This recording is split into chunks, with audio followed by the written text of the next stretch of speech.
जय श्री कृष्ण। ओम नमो भगवते वासुदेवाय नमः। आज हम आपको भगवान विष्णु के कपिल अवतार के बारे में बताएंगे।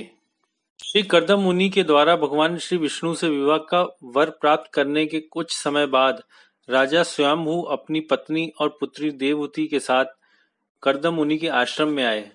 राजा स्वयंभू ने कहा कि हे मुनि, कृपया मुझ दीन की प्रार्थना सुने, क्योंकि मेरा मन अपनी पुत्री के स्नेह से अत्यंत उद्विग्न है।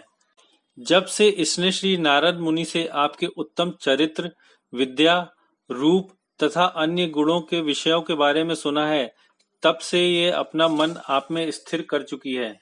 अतः आप इसे स्वीकार करें, क्योंकि मैं इसे श्रद्धा पूर्वक अर्पित कर रहा हूँ, और यह सभी प्रकार से आपकी पत्नी होने और आपकी गृहस्थी के कार्यों को चलाने में सर्वथा योग्य है। महामुनि ने उत्तर दिया, मैं विवाह के इच्छुक हूँ और वैदिक पद्धति के अनुसार हम दोनों का विवाह हो सकता है।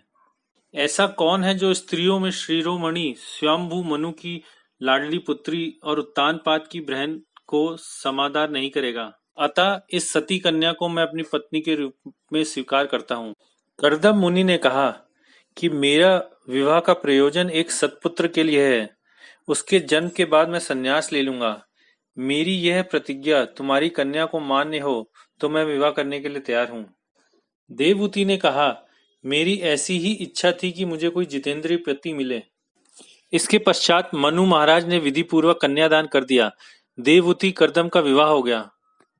वे दोनों 12 वर्ष एक ही घर में रहते हुए भी संयमी और निर्विकार रहे। एक दिवस कर्दम जी ने देखा कि देवहूति का शरीर बहुत ही दुबला हो गया है। उसने मेरी सेवा करते करते अपना शरीर सुखा दिया है। ये देखकर उनका दिल भर आया। उन्होंने देवहूति से कहा कि देवी, कुछ वरदान मांगो, तुम जो भी मांगोगी वही मैं दूंगा। देवहूति ने कहा कि आपने प्रतिज्ञा की थी कि एक संतान के होने पर संन्यास लेंगे। अब यदि इच्छा हो तो एक बालक का मुझे दान दें। कुछ वर्षों में देवहूति की 9 कन्याएं हुई, किंतु पुत्र एक भी ना हुआ। एक दिवस कर्दम मुनि ने सोचा कि अब तो इस विलासी जीवन का अंत आए तो अच्छा हो। किंतु देववती ने बोला, आपने तो वचन दिया था कि एक पुत्र के जन्म के बाद आप संन्यास लेंगे। पुत्र का जन्म तो अभी तक नहीं हो पाया है। उन्होंने कुछ वर्षों तक परमात्मा की आराधना की।